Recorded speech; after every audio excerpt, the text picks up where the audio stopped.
Bismillahirrahmanirrahim. Assalamu alaikum, dear participants. Welcome to this session of the textual study of the Quran.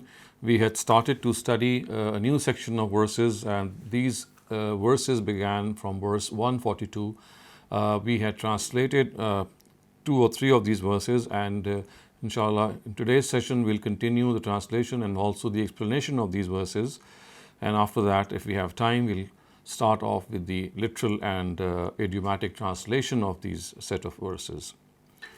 So, as you can see from the display that is now before you, the words are قد نرى تقلب وجهك في السماء فلنولينك قبلة ترضاها فولي وجهك شطر المسجد الحرام وحيث ما كنتم فولوا وجوهكم شطره وإن الذين أوتوا الكتاب ليعلمون أنه الحق من ربهم وما الله بغافل عما يعملون. We have been seeing your face turn towards the sky again and again, O Prophet. So we have decided to turn you towards the Qibla you like. Thus now turn your face towards the sacred mosque, and wherever you people be, turn your faces while praying towards it alone. These people to whom the book had been given know that this only is the truth for their Lord, from their Lord, but in spite of this they are denying, and God is not unaware of whatever they are doing. So some important areas that need explanation in this verse. First of all, you can clearly see that the Prophet was very anxious that the Qibla that he would like to face would once again be turned to the Baytullah, or the house of God in Mecca. So as long as the Prophet was in Mecca, this was possible, that he would face both Qiblas and he would not need to change his direction, because the way they were placed, or the way he would face them, they would fall in the same direction. But as soon as the Prophet had gone to Medina, this was not possible, because you see, in Medina the Bayt al-Maqdis was to the north of Medina and the Kaaba was to the south. So he could not have faced both these Qiblas at the same time, and this actually weighed down heavily on him. And he thought that, well, since he has been sent to revive the religion of Abraham, and everything which relates to Abraham is now going to be implemented, so because the real Qibla which Abraham had built along with his son Ishmael was the house of God in Mecca, so he was anxious that this now be restored to him. And we have discussed this already in our last session, that for some months maybe, or some particular period of time, the Bani Ismail, they were asked to face the Bayt al-Maqdis when they were in Mecca. And this went on for some time, and the Quran has said that the purpose was to test whether people obey God or not, because of course they were so used to facing the house of God in Mecca that any change to a new Qibla would have really disturbed them. So the purpose was that the Almighty wanted to test them whether they leave their things that they cherish at the behest of God or not.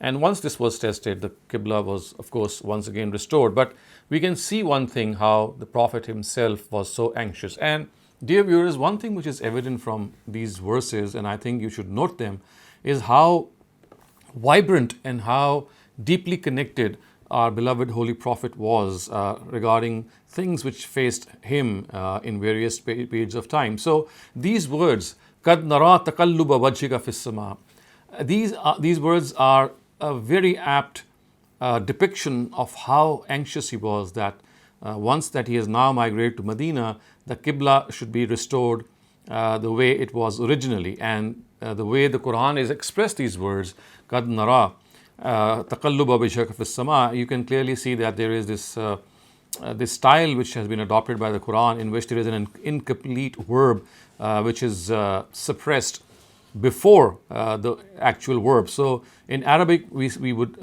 state this construction as قَدْ كُنَّا نَرَى, which means that we have been seeing this. So it's not just a one-time happening that the Prophet just looked up at the sky to implore the Almighty to restore his Qibla, the Qibla back. It was in fact something that he would do repeatedly, and this showed how he was deeply concerned in its restoration. The other important thing which is mentioned is that as far as the Qibla is concerned, these people of the book, it is said, إِنَّ الَّذِينَ أُوتُوا الْكِتَابَ لَيَعْلَمُونَ أَنَّهُ الْحَقُّ مِنْ رَبِّهِمْ, that the people of the book, the Jews and the Christians, they very well know that the Masjid al-Haram, or the Qibla, which was actually built by Abraham, was the one that was in Mecca. So therefore, this was something they very clearly knew, and the Quran says that this is nothing new for them. They knew that this was their Qibla, and the fact that it was a truth and is from God was absolutely clear to them. So there was no confusion, and that is why the Quran says that don't think that these Jews and Christians don't know that your original Qibla was the one in Mecca. وَلَئِنْ آتَيْتَ الَّذِينَ أُوتُوا الْكِتَابَ بِكُلِّ آيَةٍ مَا تَبِعُوا قِبْلَتَكَ وَمَا أَنْتَ بِتَابِعٍ قِبْلَتَهُمْ وَمَا بَعْضُهُمْ بِتَابِعٍ قِبْلَةَ بَعْضٍ وَلَئِنِ اتَّبَعْتَ أَهْوَاءَهُمْ مِنْ بَعْدِ مَا جَاءَكَ مِنَ الْعِلْمِ إِنَّكَ إِذًا لَمِنَ الظَّالِمِينَ الَّذِينَ آتَيْنَاهُمُ الْكِتَابَ يَعْرِفُونَهُ كَمَا يَعْرِفُونَ أَبْنَاءَهُمْ وَإِنَّ فَرِيقًا مِّنْهُمْ لَيَكْتُمُونَ الْحَقَّ وَهُمْ يَعْلَمُونَ الْحَقُّ مِنْ رَبِّكَ فَلَا تَكُونَنَّ مِنَ الْمُمْتَرِينَ.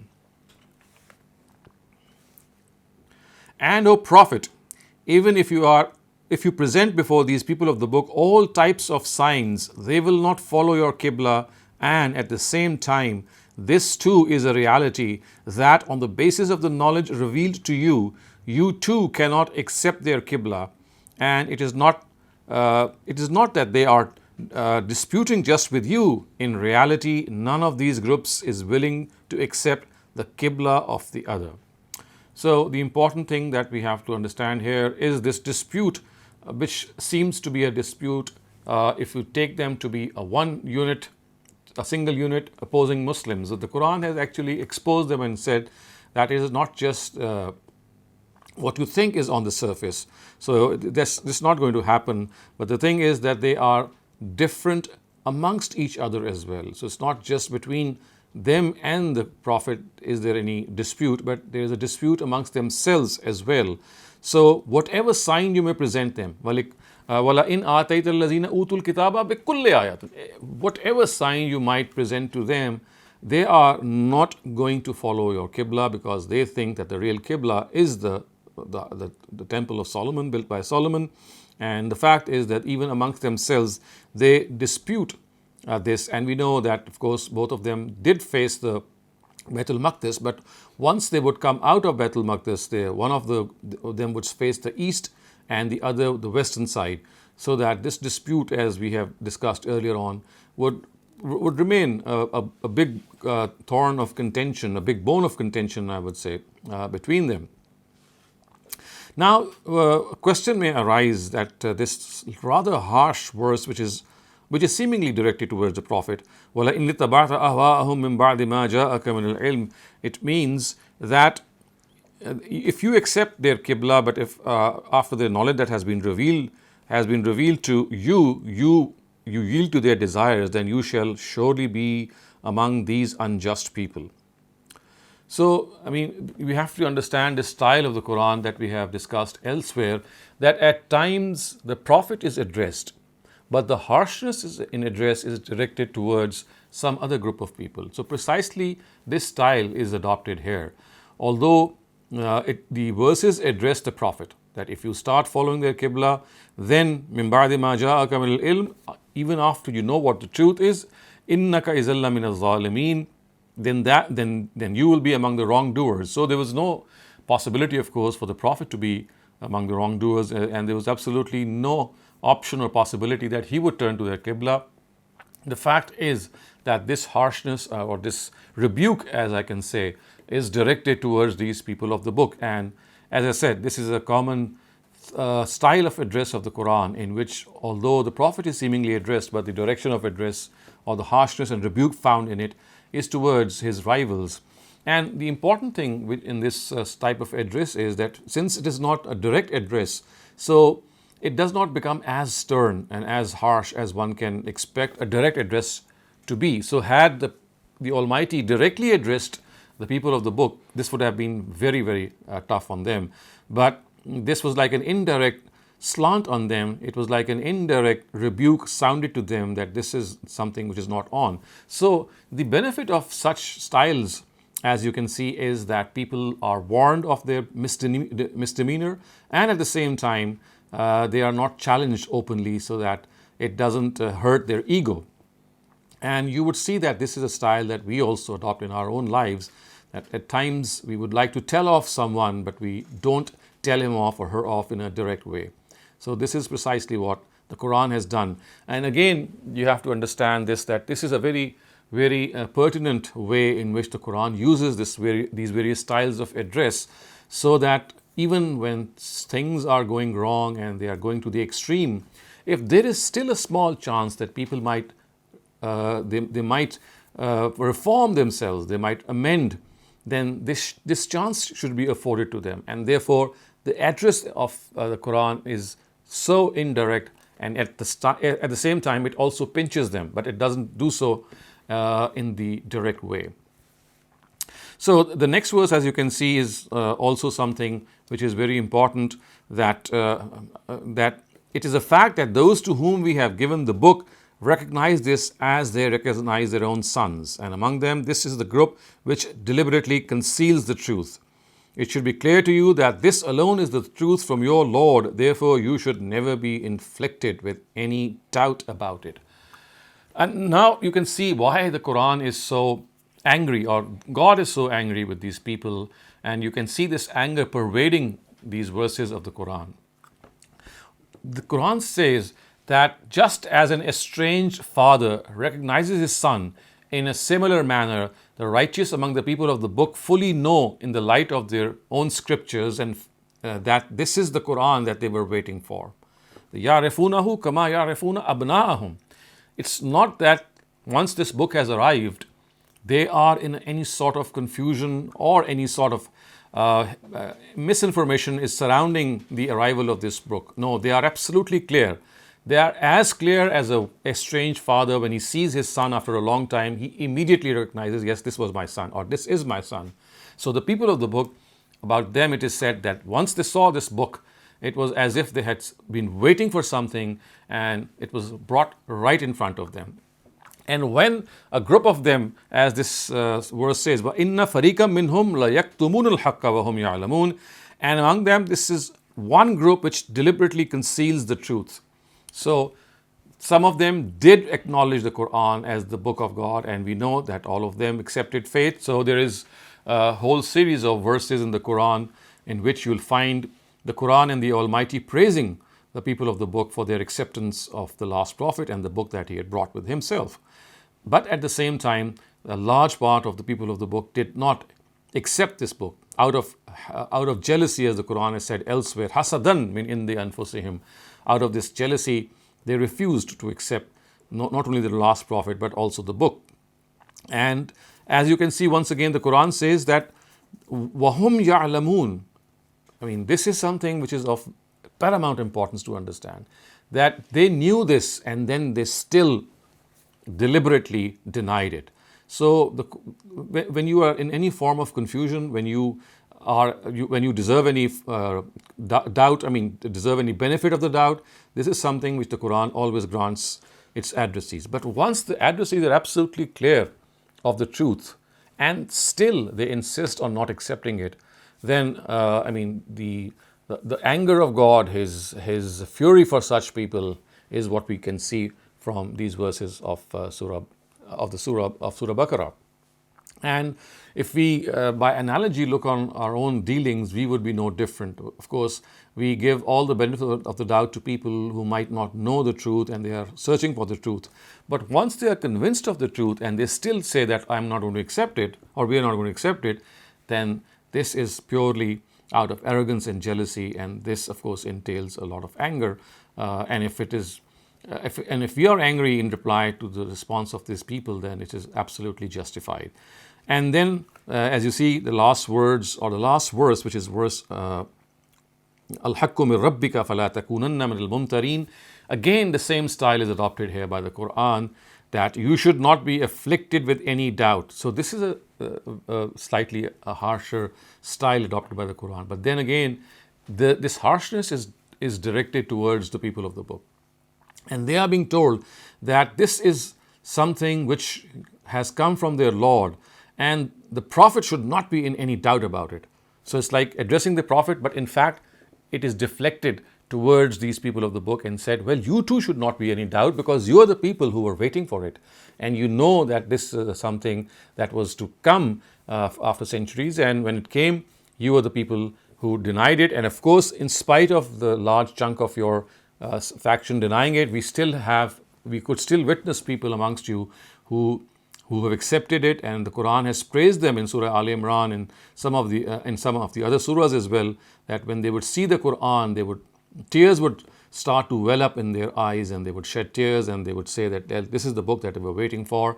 And they were the ones who, as the Quran says, that they believed not only in their own scriptures, but they also believed in what was revealed to Prophet Muhammad.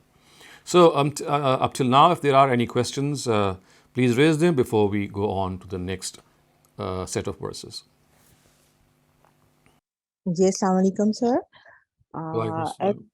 Sir ये अभी आपने जो आयत पढ़ी कि वो उसको पहचानते हैं जैसे अपने बेटों को, सर ये मेरी अंडरस्टैंडिंग के मुताबिक अब तक तो मेरा ख्याल था कि वो प्रॉफिट मोहम्मद सल्लल्लाहु अलैहि वसल्लम के लिए है कि वो ये इन पर्सन है कि उनकी निशान बुक्स में है, लेकिन सर आपने कहा कि ये कुरान मस्जिद के बारे में है कि कुरान को पहचानते हैं, सर ये कैसे?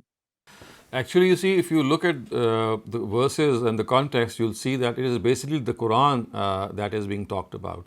But I mean, the Quran cannot be separated from the Prophet. You just cannot isolate the Quran from the Prophet. So in effect, when you talk about the Quran, you are also talking about the Prophet. So it's like two sides of the coin.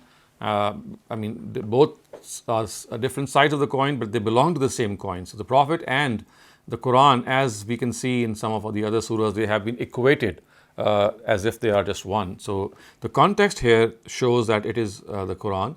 But as a result of the Quran, you can not sever the connection between the Quran and the Prophet. So in effect, if you take it in the ultimate sense, then of course both are implied, and the Prophet is implied consequently or as a result. But the context says that this is basically the book of God that is being talked about. Sir मैंने last time question पूछा था, इसी से related है, थोड़ा सा unclear रह गया। सर ये जूस के बारे में था कि वो प्रॉफिट की निशान उन्हें पता था कि वो बनी इस्माइल में से आएंगे, तो सर और वो इस एफर्ट में थे कि अपनी बुक से उनकी निशानियां चेंज कर दें और ये वो, तो सर अगर वो ऑलरेडी इतने जेरस थे और वो उनको नहीं उन्होंने मानना था, तो सर फिर हिस्टोरिकली गालिबन ये कहा जाता है कि वो उनके इंतजार में ही मदीना के सबर्ब्स में आके आबाद हुए थे, तो सर अगर उन्होंने नहीं मानना था तो वो क्या करने आए थे वहां पर? So you see, you have to understand that there were various sections among these people of the book. They were not all of the same type. So some of them were really waiting for the Prophet. And whether they came here because they were waiting for the Prophet, that itself is a historical question that is debatable, that whether they came there because the Prophet was to come there or not. But the fact is that these people of the book, from their own scriptures, they very well knew that there's a final Prophet going to come, who's going to come from their cousins or the other branch of the Banu Abraham. So because of the fact they were righteous among the people of the book, who were waiting, and they accepted faith and they accepted the Prophet himself, that we can clearly see that they were people who were clearly they were anticipating the arrival of the last Prophet, and when he arrived, they professed faith in him. So people who did not profess faith in him, of course, were the ones who were already planning that somehow when this last Prophet comes, they are able to declare him to be an impostor, that he is a false prophet, and because of the fact that they were already planning. So one group, as I can say, is the one who was anticipating, and they were trying to welcome the last Prophet. They were in minority, but the majority of these people of the book were the ones who were planning. And when I say majority, I'm talking about the scholars, because of course the followers or the masses were just following what the scholars would tell them. And we find from other instances in the Quran that the Torah was not bound in a volume, so it had various pages. And the Quran says that they would hide a part of the book and they would display part of the book, so that when their masses would come to them, to read the Torah. So they would give parts of the Torah and would hide other parts which would depict the arrival of the last prophet as well. So these were some of the wrongdoings which they were guilty of, and they were somehow trying to circumvent that when the last prophet arrives, so they are somehow able to dent his arrival by declaring him to be a false prophet. So you see, this was like a whole campaign that they had launched, and they thought that it would be successful, and they did not know that the Almighty has His own plans, and their own plans would not succeed. Another thing that you'd like to know is that Jesus had the followers of Jesus, of course, had 12 disciples. The famous 12 disciples that we find are written in the Bible.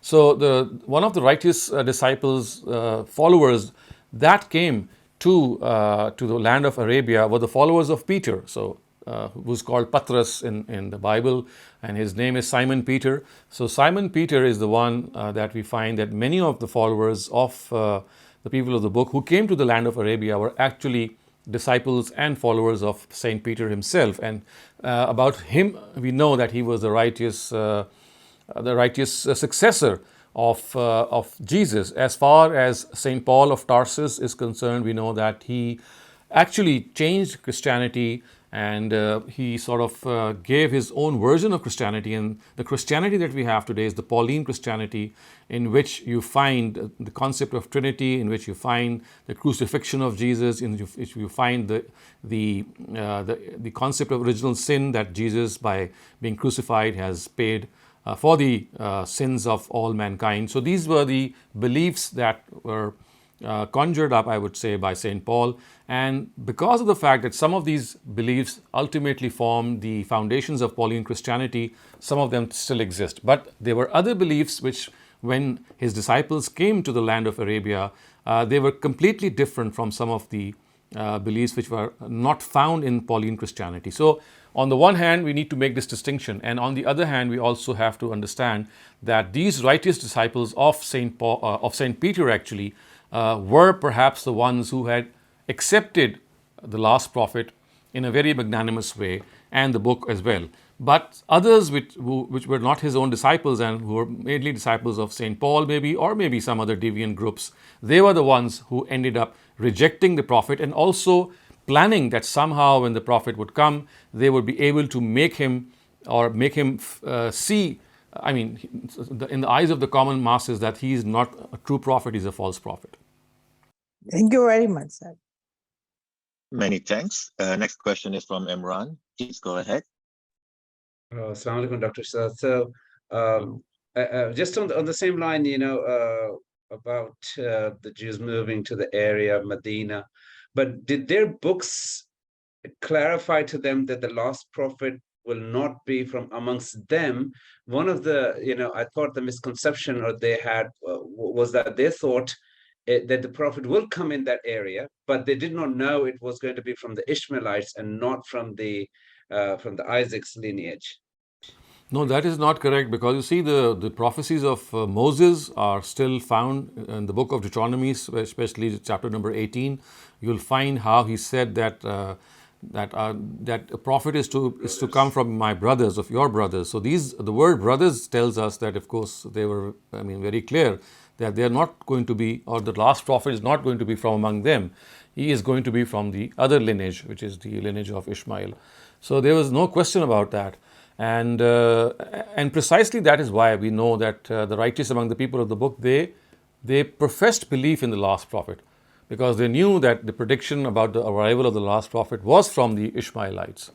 So basically, you see, you have to understand that we speak of the Quran, when we see the Quran in Surah Baqarah and Surah Al-Imran to be, God expressing His anger time and again for the people of the book, it is precisely for this reason, that they were absolutely convinced of the truth. They knew that this is happening, and this is something that they need to attest, but out of jealousy or arrogance they did not do so.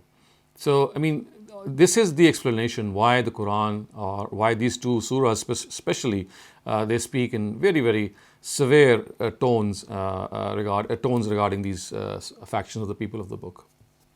But normally human beings, like if you're not going to believe in somebody, then why make so much effort to migrate to that area and then start opposing that prophet? You could do it from Jerusalem, So you see, this is still a conjecture whether they migrated because of the arrival of the Prophet or not. I mean, they just migrated for various reasons. One of them could be this, and remember also that this could be the reason for the people who actually ended up accepting faith, because you see, this happened over a period of centuries when they started to settle there, and it's not very clear in history that they came here in particular to welcome the last prophet. I mean, they came here for many reasons, and one of the reasons was, I mean, it could have been mere migration or merely the fact that, yes, the expansion was going on. Remember the land of Palestine and land of Arabia, if you look at the older maps, they are very close to each other. The boundaries are not the same as the ones that we know today.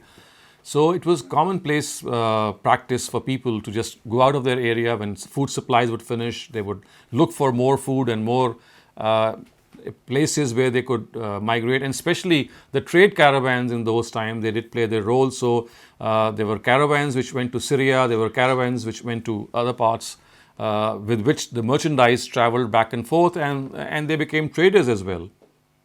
So do you think they came with the diaspora, or they came after the second temple was demolished? You see, I am not in a position to comment upon that, because that's more a historical happening or a research that people might conduct. I haven't conducted any research regarding when they came and what was their purpose. But what I'm saying is that a lot of things have been said in this regard, but it is not necessarily true that the ones who did settle in Medina or in Arabia were the ones who were actually waiting for the last prophet. This statement is something which I'm particularly referring to, is something which lacks proof in my humble opinion. Thank you very much, sir. Thank you so much. Ikra, Bashir, please go ahead. Assalamu alaikum.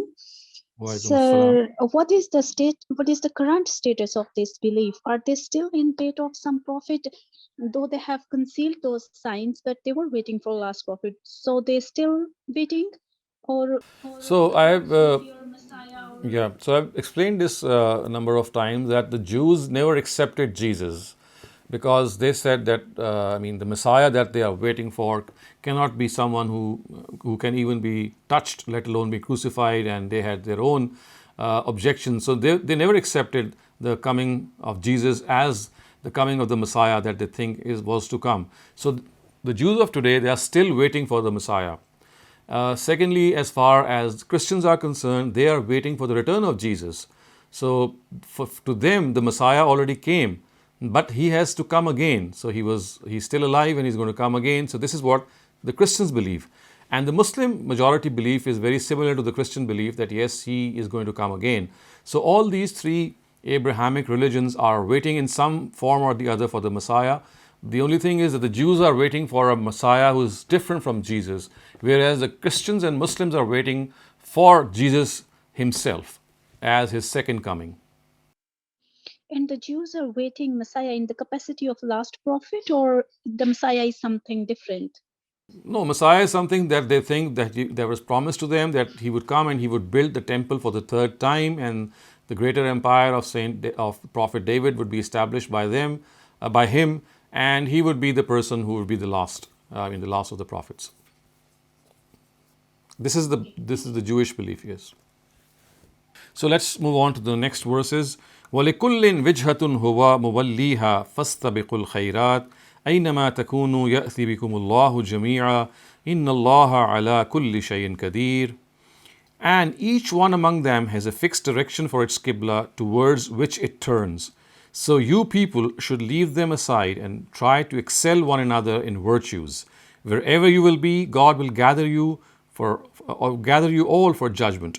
God has power over all things. وَمِنْ حَيْثُ خَرَجْتَ فَوَلِّ وَجْهَكَ شَطْرَ الْمَسْجِدِ الْحَرَامِ وَإِنَّهُ لَلْحَقُّ مِنْ رَبِّكَ وَمَا اللَّهُ بِغَافِلٍ عَمَّا تَعْمَلُونَ. Leave them aside to profit, and always while traveling also, from wherever you come out, face towards the sacred mosque for the prayer. Undoubtedly, this alone is the truth from your Lord, and bear in mind that God is not unaware of whatever you do. So now once again you see these directives giving that emphasis that is needed whenever that Qibla had to be changed, and therefore it was emphasized that whatever happens, you have to understand that whether you are traveling or whether you are not traveling, or you're stationed, whenever you are going to pray, it has to be in the direction of the Holy Kaaba. So it had been stated in verse 144 that a person should always face the Qibla, if you see the earlier verses. Keeping in mind the deviations of the people of the book, it was essential to state in very clear terms that while traveling too, one must face the Qibla in the prayer, so that at no instant the Ummah is cut off from the sacred mosque. So it was because of these deviations that the people of the book earlier were afflicted with, that this directive that you can see is now emphasized in a different way, and it is said that وَمِنْ حَيْثُ خَرَجْتَ فَوَلِّ وَجْهَكَ شَطْرَ الْمَسْجِدِ الْحَرَامِ, that you have to face the Holy Kaaba wherever you come out from, which of course tells us that now when you're traveling, you're not stationed there, you're not in the Holy Kaaba. When you're traveling, when you're going to other places, then also you must understand that it should not be in any way compromised. The direction is to be something that has to be maintained. And if you look at the next verse, it will become even more clear that why this directive has been repeated. Once again, you see the verses, وَمِنْ حَيْثُ خَرَجْتَ فَوَلِّ وَجْهَكَ شَطْرَ الْمَسْجِدِ الْحَرَامِ وَحَيْثُ مَا كُنْتُمْ فَوَلُّوا وُجُوهَكُمْ شَطْرَهُ لِأَلَّا يَكُونَ لِلنَّاسِ عَلَيْكُمْ حُجَّةٌ إِلَّا الَّذِينَ ظَلَمُوا مِنْهُمْ فَلَا تَخْشَوْهُمْ وَاخْشَوْنِي وَلْيُتِمَّ نِعْمَتِي عَلَيْكُمْ وَلَعَلَّكُمْ تَهْتَدُونَ. And listen once again that always while traveling from wherever you come out, face only towards the sacred mosque for the prayer, and in normal circumstances too, wherever you people are, face towards this mosque alone, so that these people do not have any argument against you. Indeed, as far as the unjust among them are concerned, nothing can shut their mouths. So have no fear of them, but fear me, and so that I may complete my favor upon you, and so that you may know the right way. So you see, once again, if these words have been repeated, وَمِنْ حَيْثُ خَرَجْتَ فَوَلِّ وَجْهَكَ شَطْرَ الْمَسْجِدِ الْحَرَامِ. So from wherever you come out, you have to face the house of Kaaba. You have to face the Kaaba. This has been repeated twice. And why is it that they have been repeated in the same words? If we try to reflect on these verses, it will show that this repetition is basically meant for three very, very important underlying concepts. So three very important underlying concepts. So these underlying concepts are actually related to both these directives. So in order to direct attention to these aspects, the directives have been stated afresh by the Quran as a prelude. It's like a new introduction. So the implication is that whether they are stationed or traveling, and whether they are inside the precincts of the Kaaba or outside it, the directive of praying in its direction is not an ordinary directive. It is for the well-being of the Muslims, as you can see, it is for the well-being of the Muslims. Then it is said they must adhere to it in all circumstances because it's God's favor being completed upon them.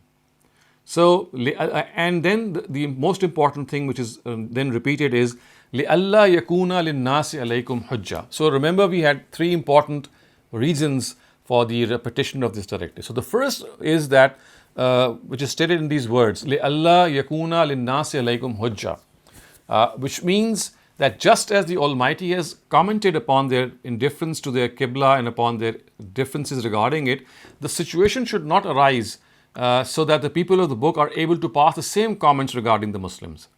So this is the first expediency. لِأَلَّا يَكُونَ لِلنَّاسِ عَلَيْكُمْ حُجَّةٌ, that these people of the book now don't start taunting you, that look here, you people are now following the same ways as we were doing. If we were disputing the direction, you too are guilty of the same thing. Now the second underlying reason, as you can see, is وَلِيُتِمَّ نِعْمَتِي عَلَيْكُمْ, which means that I can complete my favor on you. And the word favor refers to the same favor which the Almighty had promised Abraham when he emerged successful in the trial of attempting to sacrifice his son. At that time, he was promised that from the descendants of his son, a great nation would be instituted through which all other nations of the world will receive the blessings of religion. So the implication is that Muslims should take heed that in the wake of completion of this favor in the form of change of Qibla, they must not commit any error. So, وَلِيُتِمَّ نِعْمَتِي عَلَيْكُمْ would mean so that I can complete my favor on you. So that once again the promised nation which is going to rise from the descendants of Ishmael is instituted. And finally it is said, وَلَعَلَّكُمْ تَهْتَدُونَ, which is the third thing, and so that you may be rightly guided. So the important thing is that rightful guidance, and the Kaaba is a sign that guides us in this way. It is thus said that one of the underlying reasons of strictly adhering to it in all circumstances is this natural and simple way that leads to God, that it should always remain before the Muslims. So such is the importance of the Holy Kaaba and the adherence to the Holy Kaaba that it is being said here repeatedly and twice repeated here in special form. So, كما أرسلنا فيكم رسولا منكم يتلو عليكم آياتنا ويزكيكم ويعلمكم الكتاب والحكمة وَيُعَلِّمُكُمْ مَا لَمْ تَكُونُوا تَعْلَمُونَ. Consequently, for these very objectives, we have sent forth to you a messenger from among you who reads out to you our revelations and purifies you, and for this instructs you in the law and the wisdom, and in this manner teaches you. So that is here. And in this manner teaches believers مَا لَمْ تَكُونُوا تَعْلَمُونَ, what they did not know. So the important thing which is being surmised here, which is being repeated here, that as far as the Quran is concerned, as far as the instruction is concerned, the Almighty has now sent His last prophet. And just as He has given these very objectives for the change of the Kaaba and for the arrival of the last prophet, in a similar way, when this prophet has come to them, the objectives are once again by analogy exactly the same. And when we see that these objectives are exactly the same, what exactly do we mean? So it is said that we must not think that as far as the Quran is concerned, it is something which is bringing a new guidance. No, it is not bringing a new guidance. So the word is kama arsalna, which means just as this has happened, we have now sent to you a new prophet. And what does he do? He instructs you in the book and in wisdom. يُعَلِّمُكُمُ الْكِتَابَ وَالْحِكْمَةِ, and وَيُعَلِّمُكُمْ مَا لَمْ تَكُونُوا تَعْلَمُونَ, and in this way he instructs you in things which you were not aware of. So the Quran says that the Bani Ismail, because of the fact they were not aware of any details of faith after the passing away of Prophet Ishmael, so after a long period of time, they have now received their last prophet as was promised, and he delivers to them the guidance of God in the form of Al-Hikmah and in the form of Al-Kitab. And what exactly is the purpose of this guidance? وَيُزَكِّيكُمْ, so that he purifies you, so that he spiritually enhances you and elevates you. And this actually gives us this picture that as far as the Quran is concerned, it tells us that basically religion is composed of two sections. One of them is Al-Kitab, as you can see in the verse, and the other one is Al-Hikmah. So Al-Kitab refers to the Sharia, which means the law, and Al-Hikmah actually refers to the wisdom, and the wisdom actually consists of faith and morality. And this is what the Quran has made explicitly clear.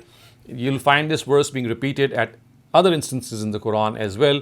We saw that this verse was repeated when Prophet Abraham was making that prayer, that invocation before the Almighty to raise a prophet who would يُعَلِّمُهُ الْكِتَابَ وَالْحِكْمَةَ وَيُزَكِّيهِمْ.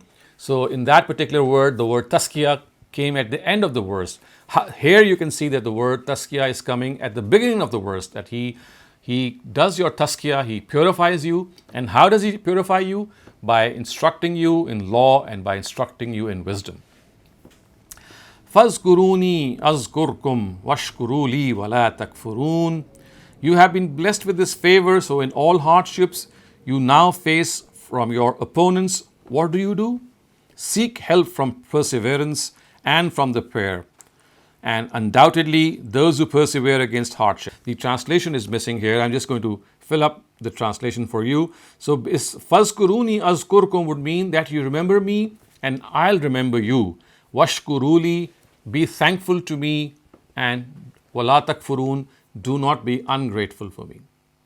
From here you can also see, viewers, that the word kufr in the Arabic language is used in two meanings. So one of them is in the meaning of disbelief, and in the other meaning it means to be ungrateful. And whenever it is used in tandem with shukr, it always means ingratitude. So here you can see washkuruli wala takfurun, that be thankful to me and don't be ungrateful to me. Be grateful to me and don't show this ingratitude. And fazkuruni azkurukum. If you remember me, if you remember these things that I have just told and asserted before you, azkurukum, I will remember you. So this is one of the beautiful things which God has said about His nation, that if you of this last ummah, that if you follow what has been said to you, then God will do His needful, and He will keep remembering you in the fact that the status that you deserve in the eyes of the rest of the nations of the world will be granted to you. Ya ayyuhallazina amanu ista'inu bis-sabri was-salah innallaha ma'as-sabirin wa la taqulu liman yuqtalu fi sabilillahi amwat bal ahya'un walakin la tash'urun. Seek help from perseverance and from the prayer.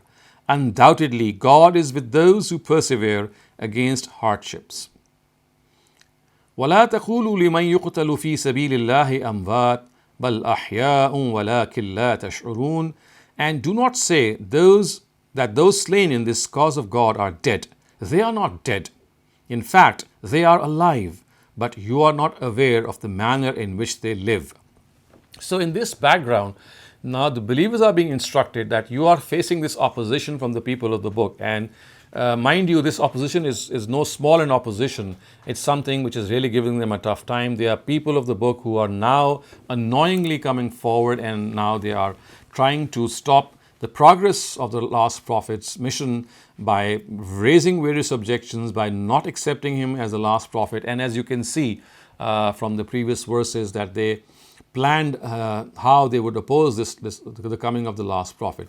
So with this background, now the believers are being addressed, and they are being told that in the wake of this opposition and in the wake of this adversity that they are facing, the only thing that can help you out is wasta'inu bis-sabri was-salah, that seek help from the prayer and from perseverance. You have to remain steadfast. Don't lose hope. And don't think that the help of God will not arrive. If these people of the book, they are trying their best to make you lose your way, don't worry, the help of God is going to arrive. And also in this regard, you will be facing wars with them. And people who die in these wars, don't think that they are dead. These are martyrs, these are Shehzad. And about them, the verse says that they are living in the land of Barzakh, but the way they are living or the nature of their life is something that we do not know. But they have some cognizance, they have some comprehension, and don't think that they have just passed away, and they are receiving the favors of their Lord in this situation.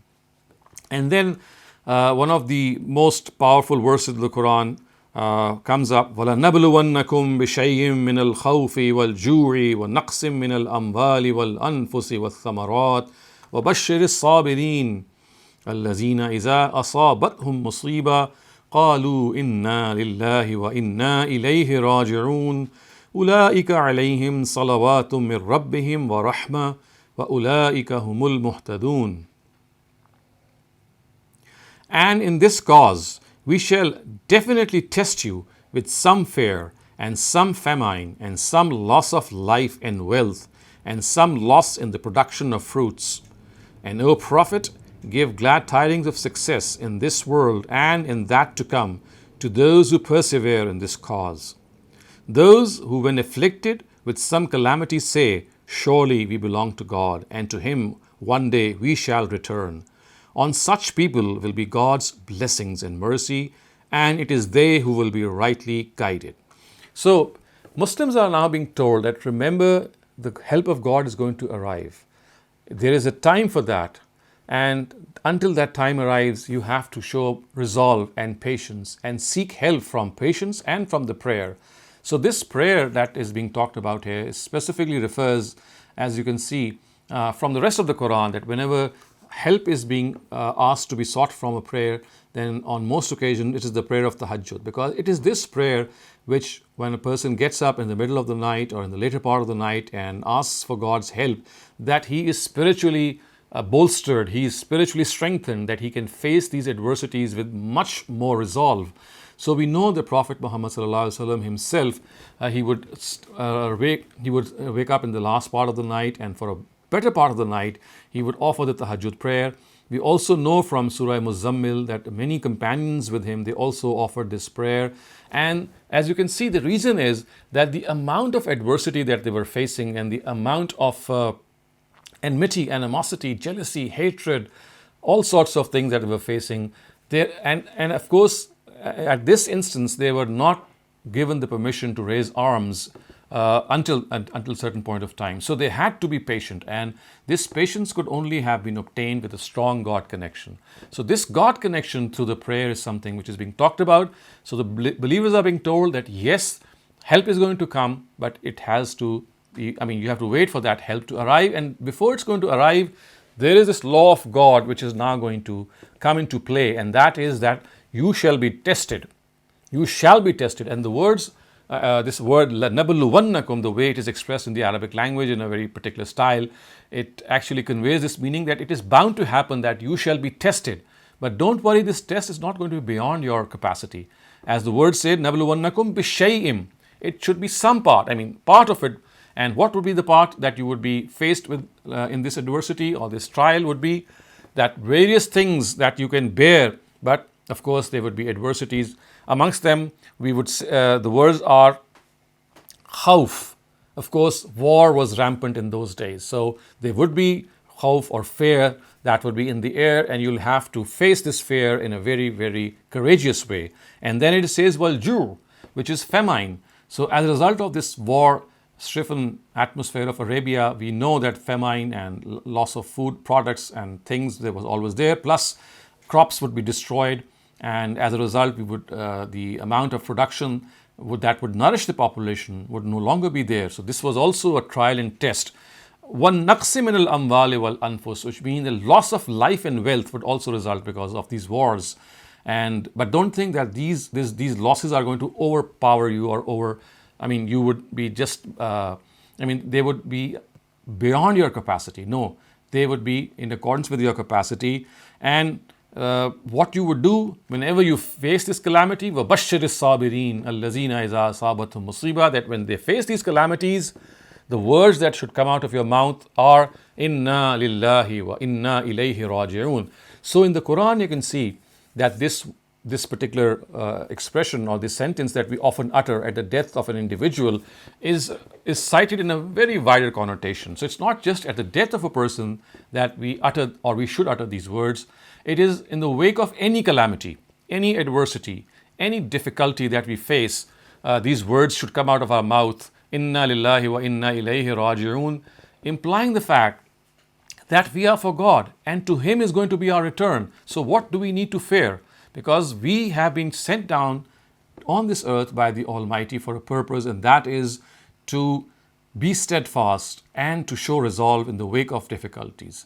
And we should not lose hope, because as a result of this, once we are transported to Him in the next world, Inna ilayhi raji'un, we are going to turn to Him, then He is going to compensate for all that we did, for all the adversities that we bore, and we patiently undertook them, and we were in full command of the fact that yes, we would be given the compensation of these adversities. So Inna lillahi wa inna ilayhi raji'un is something that always comes to their lips in the wake of these adversities. And then it is said, أُولَٰئِكَ عَلَيْهِمْ صَلَوَاتٌ مِّن رَبِّهِمْ وَرَحْمَةٌ وَأُولَٰئِكَ هُمُ الْمُهْتَدُونَ, that on such people will be God's blessings and mercy, and it is they who shall be rightly guided.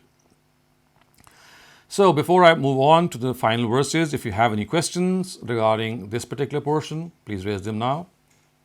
Assalamu alaikum, Dr. Saab. Walaikum My assalam. question is, I think I missed the first part, or if you already explained it. The Jewish people and the Christians, do they face a certain direction when they're praying when they're home? Are you talking about today, the Christians of today, or the No, Or at the time of the Prophet Muhammad Sallallahu So Alaihi yes, Wasallam, was there so the Christians would face the eastern side of the Baitul Maqdis, and the Jews would face the western side of the Baitul Maqdis when they would be out of the Baitul Maqdis. So you see, when they would be within the temple, they would face the temple. But when they would come out from the temple, because the temple was in a circular shape, so the Christians would face the eastern side and the Jews would face the western side. But long after that, when we know that in the times of St. Paul, specifically, when the prayer and the Sharia was annulled and abrogated, the prayer no longer was offered by the Christians in the way it was due for them to be offered, and they actually reduced the number of prayers. So, I mean, and not only they reduced the number of prayers, slowly they just gave up the prayer itself the way it was supposed to be offered. Like, for example, prayer was ultimately shortened just to raising your hands and thanking God maybe for His blessings and praying to Him for any adversities that you might be facing. And so there was no question of facing the temple. But the Jews, they still face the Wailing Wall, as we know, is that which survives of the temple, and they pray towards the Wailing Wall. But do they, whenever they're outside, so when they were in Makkah or now when they're at their home, do they still face a certain direction? Because in They Quran, do. like there's so many ayahs around about wherever you are, was that a So new concept or was that an no, old concept? this wherever you are is addressed to the Muslims. They are being Yes, for told. us, Allah has said God is so many told, times. yeah. Was it because it was a new concept or was it something, No, just the direction was changed? yeah, it was because the previous nations, they disregarded this whole directive, and they differed with one another. The direction became a point of dispute, and whilst within the house of God, they would face it directly. When they would come out of it, they would face various directions. Like, as I said, the Christians would face the east and the Jews would face the west. So Muslims are being told that wherever you are, whether you are inside the Kaaba, within the confines of the Kaaba, or whether you're outside any place in the world, you have to face the Kaaba, and not only if you are stationed, but also while you are traveling. So we know that this is something which was a form of affliction in the times of the people of the book, because they would be afflicted with these varying practices in which facing the Baitul Maqdis became a real trial for them, and they ended up making a big mess of that directive. So it's like a precaution which is being given to the new nation, that now that you are being instituted in their place, be careful that the direction is so important that whether you are within the Kaaba, whether you are outside it in any other country, or whether you are traveling anywhere, you have to face the Kaaba. So the concept was not new, just the direction was new.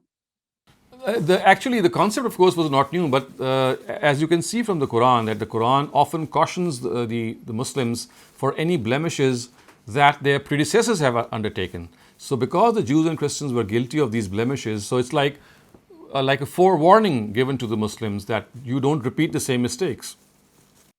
Assalamu alaikum, Dr. Walaikum assalam. So, sir, as you've noted that the ayah repeats the word "Wamin haisu kharajtu," which is "Wamin haisu kharajta." Yes, so sorry. So, which means that there is a lot of emphasis on facing the Qibla while you're traveling. But at the same Right. time, a number of questions have been posed to you, and as well as Ghamidi Saab, where they've said that if you're driving, if you're on an airplane, if you're on a train, you can pray wherever you want, even when you are while you're traveling. So how would you consolidate these two? So, I mean, these are two entirely different things. When you are not in a position to face the Qibla, I mean, it's beyond you. So that is where the facing the Qibla no longer remains an obligation. For example, when you are in a plane, it's not, I mean, you just cannot face the Qibla because the plane is not going to move in the direction of the Qibla. Similarly, when you are driving in a car, if the car is driving, for example, if you're riding a bus or any other transport which is going in a particular direction, this is something which is beyond you. So the point that is being made here is that as far as possible, whenever it is possible, you have to face the Qibla. But in contingent circumstances where facing the Qibla is beyond you, it's simply impossible for you in that particular direction, in that particular case, the directive of facing the Qibla is like a concession that is being given. Right, thank you. So my second question is basically, as I understand the translation that you were reading from, is your rendition of Al-Bayan, which is Ghamidi Yes, Saab's Urdu right, translation. correct. So Ghamidi Saab translates Inna Lillahi wa Inna Ilaihi Raji'un as we belong to Allah. But you translated it as we belong to God. So is there any reason why you did not use the term that Ghamidi Saab used and you replaced the I word mean, Allah? the word Allah and God refer to the same entity. So Allah is Allah in Arabic and God is God in English. So just like saying malaika, and the word in Arabic means the angels, but in English, of course, we don't use the word malaika. So it's like just using a name which is more familiar to the language that we are translating. But you see, in the Urdu language, the word Allah is like the word Khuda and Allah, they are equally adopted. So just as in Arabic, the word Allah is a known word, in the Urdu language also the word Allah is a known word for the God we worship. But in the English language, although it's now becoming slightly more used to the fact that people are now translating the word Allah as well, but the fact is the word God is still much more rampant in the English language to actually refer to the same entity or the same being whom we call as Allah. Thank you, sir. Thank you so much. Next question is from Ikra. Please go ahead. Yes, so my question is about the words asaba and musiba. They are from the same, their root. So what is the difference? And asaba can be used only for negative, I mean musiba, or it can also be used for hasana. No. So the word asaba is a general word. It means something which reaches you. Something which reaches you. Musiba is actually a calamity. So when something reaches you or when some calamity reaches you, that is how we would translate it. Now there is a concept in Arabic which is called tajreed. Tajreed means that when there is a noun which already connotes a specific meaning and you use a verb of the same root as the noun, then you don't translate the verb in the same sense as the noun would convey, because here what we call in Arabic is that the tajreed has taken place, that now the verb is only doing an action without actually referring to the fact that it is performing the original meaning. So let me just explain what I've just said. So if I use the words musiba without the verb asaba, I can use some other word. Then I will always use the translation of that word and of course use the word musiba and translate it as that when the calamity reaches them. Asabahum musiba would mean when the calamity reaches them. But because of the fact that this word calamity is already, it's already concealed in the word musiba, so you will not translate the word asaba in the same sense. So you will not say when the calamity which is supposed to reach them reaches them.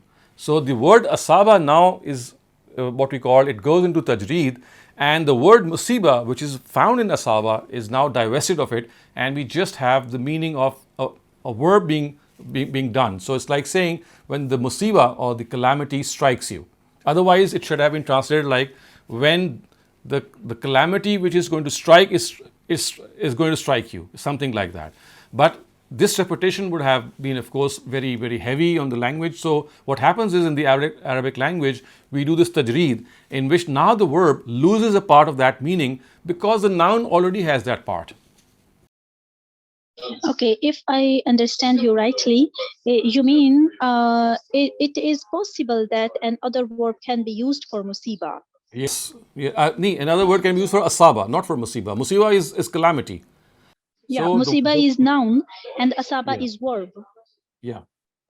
So can we use another verb for the verb? Yeah. So it could have been used, but because of the fact that asaba and musibu are from the same root, now there is a tajreed in the verb and you don't use it in the form of a calamity. Okay. And can we use this verb asaba for good? Yes, we can. Yeah. Right. Bilkul. Asaba hasana, for example, when something good reaches them, asaba hum hasana. Okay, thank you. Thank you, Dr. Saleem. Our next question is from Shabana Ansari. Please go ahead. Assalamu alaikum. Salam. Doctor साहब ये वाली जो आयत हैं वला नबलुवन्नकुम बिशैइन मिनल खौफी जब हम नज़्म कुरान के बगैर पढ़ते थे इन आयत को तो हम समझते थे कि ये हम लोगों के लिए है यानी आम है जैसे दुनिया की आजमाइशों में ये सारी चीज़ें थोड़ी-थोड़ी पेश आएँगी। तो मुझे आपसे यही पूछना था कि ये आयत जो हैं हमसे ये कैसे रिलेट करेंगी और या हमें इसका लेसन कैसे मिलेगा या ये पर्टिकुलर सहाबा के लिए है? You see, as far as these verses are concerned, they are specifically for the Sahaba or the companions. Because if you see the context is that they are the people from whom, with whom there is this strong dispute and debate going on. The people of the book were negating them. They were regarding the Prophet to be a false prophet, and they were making all sorts of accusations and creating all sorts of problems. So, in response to them, the companions are being told that you seek help from the prayer and you seek help from perseverance. God's help is going to arrive, but don't think it's going to arrive at the time that you think it should arrive. It will arrive after God tests you. So, لَنَبْلُوَنَّكُمْ is like an imperative. It's like a decision which has been made that because you are the companions of a prophet and because for you there are going to be high grades in the hereafter, so your test is also going to be equally severe, but not as severe as something which is beyond your capacity. So it would be something that you can always tolerate and bear, but still you'll have to pass through it. So this is the law which is specifically meant for the companions of the prophets of God. Now, as far as we are concerned, our trials and tests can be different. I mean, the thing is that we shall be tried and tested, but it could be in the opposite way. For example, not by just taking away things from us, but by blessing us with a lot of wealth. That is also a trial. So for us, the trial would be different. I mean, the thing is the trial will be there, but the nature of trial, which is for the prophets of God's companions, is what we have stated here. But for us, it's not an essential part that we will always be tested by famine or, for example, loss of life or loss of wealth. For us, the trial could be trial of sickness, it could be trial of other forms, and it could be by being blessed with a lot of wealth or a lot of affluence or a lot of comfort. So for the rest of the world, except the Sahaba, the trial would still be there, but the trial would not necessarily be of any difficulty, but it could be of the form of affluence and comfort also and luxury also. Thank you very much, Dr. Saleem. Imran, please go ahead.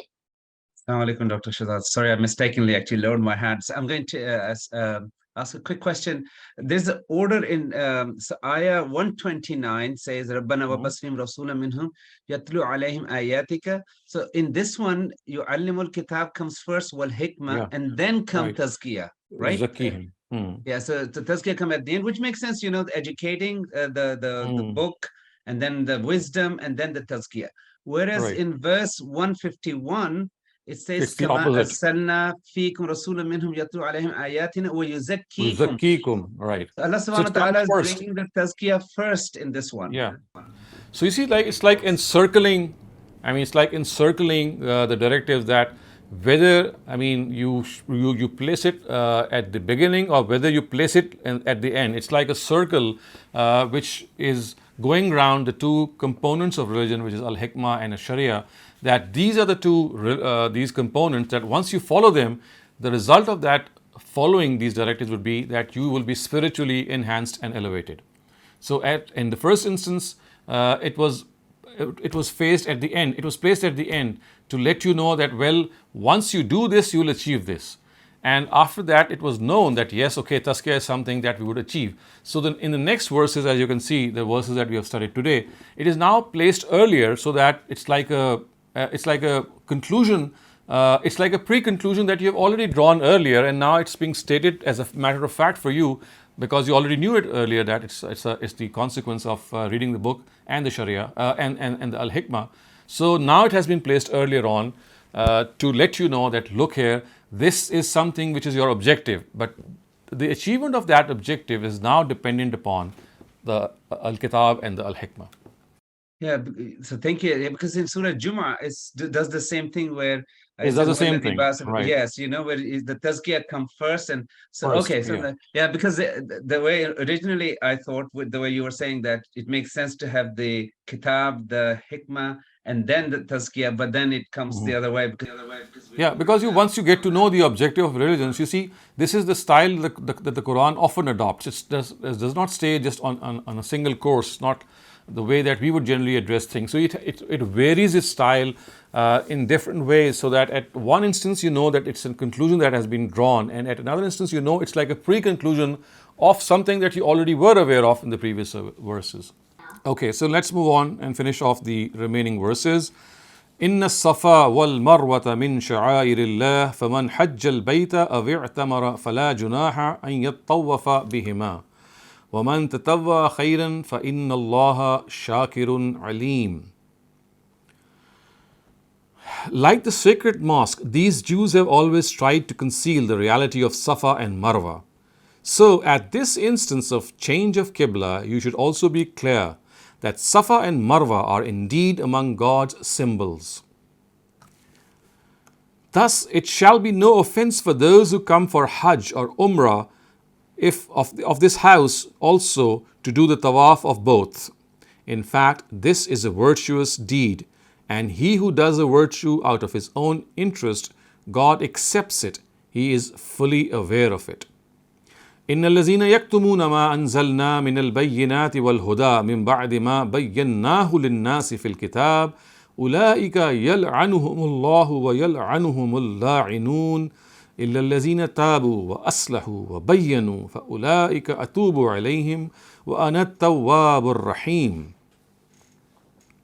Those who conceal the clear proofs we had revealed and the guidance we had sent in this matter, even though we had openly proclaimed for these people in our book, it is surely they who God curses, and those who curse will also curse. However, those among them who repent, so إِلَّا الَّذِينَ تَابُوا وَأَصْلَحُوا. However, those among them who repent and correct this attitude of theirs and make known clearly what they used to conceal, I shall accept their repentance. أُولَٰئِكَ أَتُوبُ عَلَيْهِمْ وَأَنَا التَّوَّابُ الرَّحِيمُ. And in reality, I greatly accept repentance, and my mercy is eternal. إِنَّ الَّذِينَ كَفَرُوا وَمَاتُوا وَهُمْ كُفَّارٌ أُولَٰئِكَ عَلَيْهِمْ لَعْنَةُ اللَّهِ وَالْمَلَائِكَةِ وَالنَّاسِ أَجْمَعِينَ خَالِدِينَ فِيهَا لَا يُخَفَّفُ عَنْهُمُ الْعَذَابُ وَلَا هُمْ يُنظَرُونَ. On the other hand, those who persisted in their disbelief and died in this state of disbelief, surely they are the ones who shall incur the curse of God, His angels, and of all mankind. They shall remain in it forever. Neither shall their punishment be mitigated, nor shall they be given any respite. Well, now you can see that there is this important diversion, a slight diversion from the main topic, because of the fact that as far as the last verses were concerned, they presented this motto before the Sahaba, that once any calamity strikes them, then the thing that should come on their lips, or the sentence that should come on their lips, is Inna lillahi wa inna ilayhi raji'un. So if these Jews, like the sacred mosque, if these Jews have always tried to conceal the reality of the Marwa and the Safa and Marwa also. So you see the nazm or the coherence is that just as they were doing something to conceal the identity of the house of God, so they were insisting that the real house of God is the house which was built by Solomon and by David. And once it was being restored, of course, they started to raise the same objection, but the Quran, of course, just reprimanded them and just ignored them and said, now we are going to restore the Qibla back to its original form. So this is one of the misgivings that they were guilty of. Another of these misgivings was that they wanted to hide the Safa and Marwa somehow. They did not want people to come and do the sa'i of the Safa and Marwa, because they thought that this is something, if they start knowing that the Safa and Marwa sa'i is something which is being done for the purpose that it is being done, then the Jews would, as I said, they tried to sever the relationship of Safa and Marwa from Abraham. they must have also asserted that offering the sa'i between these two hills is a polytheistic innovation and has nothing to do with Abraham's religion. So it was in this background that the Quran refuted this claim by clarifying that there is no harm in offering the sa'i between these hills. So basically, the Jews, just as they were trying to hide the identity of the Kaaba, they were also trying to hide the real identity of the Safa and Marwa, because you see, it was on Marwa, it was on the hill of Marwa where Prophet Abraham had placed Prophet Ishmael for the purpose of sacrifice, and it was on this hill that slaughter happening was to take place. It never happened, but it was that place, and it is because of this that the tawaf of Safa and Marwa, which is called as sa'i, was instituted as a ritual of Hajj that we all know. So first, what we have to understand is the word sha'air, which has been used in these verses, and it is said that inna safa wal marwata min sha'airillah. So the word sha'air is basically the plural of the word sha'ira, and sha'ira implies those manifestations which have been determined by God and His Prophet as symbols, as emblems to create a certain understanding. So let me give you an example. For example, our national anthem or our flag. A flag is nothing but a piece of cloth, but in fact it represents our solidarity. It represents the unity of our nation, every nation or of every country. So just as a flag is a symbolic thing, and a national anthem is something of a symbol for the unity of the country that it is generally spoken of, in a very similar way, the Almighty has adjudicated certain things as His sha'ira. So, for example, slaughtering an animal for sacrifice is a sha'ira. It expresses the essence of Islam, because when you are sacrificing an animal, what you are telling the Almighty is, or you're conveying these sentiments, that today if this animal is being sacrificed, tomorrow if my life is needed, I am not going to hesitate. Similarly, the Hajar Aswad, as we know, is also a sha'ira. Touching or kissing it when we do so while we are doing tawaf in the Umrah or Hajj, it symbolizes a renewal of a pledge to worship the Almighty and to obey the Almighty. Look at a jamarat. You pelt stones on those columns, and again, this is a symbolic thing. You're pelting stones at these jamarat as if you are pelting stones against Satan or towards Satan. Again, this is something which is like a symbol telling us that we are at war with Satan, and when we are pelting those stones, it is signifying an emblem that when we go back in life, when we go back from Hajj in our own lives, we will continue to have that war against Satan and not accept his advice in any way. So in a very similar way, the sa'i is also of Safa and Marwa is a sha'ira of the Almighty, and you can see from these words that sa'i is called the tawaf of the place of sacrifice. So it's like فَلَا جُنَاحَ عَلَيْهِ أَن يَطَّوَّفَ بِهِمَا. So the real purpose of the sha'air is the reality they symbolize, and the sha'air themselves are also held in sanctity by the Almighty. So though the jamarat, which are columns that signify Satan, they themselves are a symbol, but they themselves also represent this greater reality that we will be at war against Satan at all times. So this is something that we have to always understand, that there is no room of regarding something to be a sha'ira from our own selves. It is God who regards something to be a sha'ira. And the guidance which is referred to here is the guidance which was revealed in previous scriptures about the advent of the last messenger and to what the recipients of these scriptures were directed to do in this regard. So it is said that إن الذين يكتمون ما أنزلنا من الكتاب من البينات والهدى من بعد ما بيناه للناس في الكتاب. So this guidance, bayinat and huda, is the guidance which refers to the previous scriptures about the advent of the last messenger of God, and which they had flouted and which they had not accepted.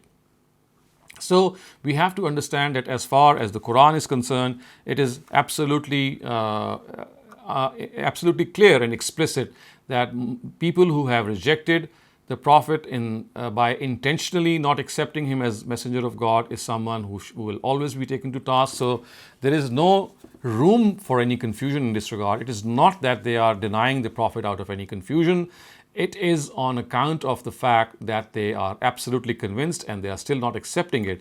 And hence you can see from these last two verses that people who have denied and they have denied, they die in this state of denial. Look how harsh these words are. Ulaika alayhim la'natullah. For them is the curse of God and the angels and all mankind. Such is the anger which spills out of these verses. And then it's not just here that it remains. It says, Khalidina fiha. They shall remain in it forever. La yukhaffafu anhumul azab. And the torment that they are going to face is not going to decrease or lessen. So once again, the Quran telling us that such is the nature of the crime and wrongdoing that they deserve no lenience. And hence, of course, this is a object lesson for the new ummah which is being instituted at the hands of Prophet Muhammad, that if they are also guilty of the same ways as their predecessors, then they should remember that they shall also be treated in a very similar way. So with this we come to an end to these section of verses. So inshallah, we will probably start off with the idiomatic and literal translation next time. But if you have any questions regarding what we have studied until now between these last section of verses, you can raise them. Thank you, Dr. Saleem. Naushad Shafqat, please go ahead. Yes, thank you, Dr. That means that the Sa'i of Safa and Marwa is not an essential part of Hajj Yes. or Umrah. It is not. Just something that It is a recommended part. Absolutely correct. So Sa'i of in Hajj and in Umrah, they are not an essential rite of either of these two rituals. They are, the Sa'i is something which is recommended, but it is not mandatory. Thank you very much. Thank you. Shaban Ansari, you're up next.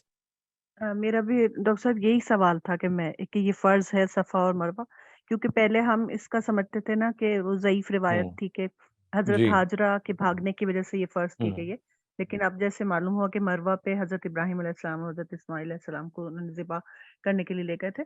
तो यही मुझे पूछना था कि अभी भी यानी हज और उम्रे में अगर हम ना करें तो ये मतलब वो नहीं है कि एसेंशियल नहीं। Right. This is not mandatory. It is not essential. Your Hajj and your Umrah will be complete even without the Sa'i. You see, the words of the Quran are absolutely clear. It says, "Faman hajjal baita aw i'tamara," which means a person who does Hajj or does Umrah, fala junaha alayhi an yattawwafa bihima. So there is absolutely no sin on him if he does not do their tawaf. Fala junaha alayhi an yattawwafa bihima. And of course they are God's symbol, but it shall be of no offense for those who come for Hajj or Umrah of this house to also do the tawaf of both. It's basically a virtuous act. So it's absolutely no problem if you do it. And a person who does such a virtuous act, the Almighty is going to accept it. So the word tatawwara, in Arabic, the word tatawwur means something which is optional, something which is recommended, but it's not mandatory and obligatory. So the word tatawwur is so clear here in these verses that you cannot simply say as a result that the Sa'i is also mandatory as the tawaf is. फला जुनाहा से भी लग रहा है ना कि ये इसमें कोई वो नहीं है, Right. ये फर्ज है। Right. Fala junaha alayhi an yattawaf. You see, this fala junaha is meant for another purpose, and that is that the Jews had they must have asserted that offering the Sa'i between these two hillocks is a polytheistic innovation and has nothing to do with Abraham's religion. So they had actually proscribed Sa'i, and they had said that this is not the right thing to do. Now they are being told that, well, this is absolutely the wrong notion that is being put across. It is fine to do Sa'i, however, it is not mandatory. Okay, thank you, Dr. Saleem. Asif Ali, you're up next. Assalamu alaikum, Dr. Sir. Sir, my question is regarding the sacrificing of animals during the Hajj, because as I understand that Hajj Tamattu is the one where you have to sacrifice the animal. But other than Hajj Tamattu, I think, is it mandatory that you have to sacrifice the animal? And besides, it is a question. Because you see, Hajj Tamattu is the one in which you are combining Umrah and Hajj in the same journey. So it's like a penalty which is being imposed on you. So penalties are always mandatory. Other than that, sacrificing an animal out of your own accord, as the Prophet would do so, while he would do Umrah or Hajj, that is something of a, recommended nature, but it's not mandatory as well. So just as like Sa'i, animal sacrifice is also not mandatory, unless of course you are combining Hajj and Umrah in the same journey.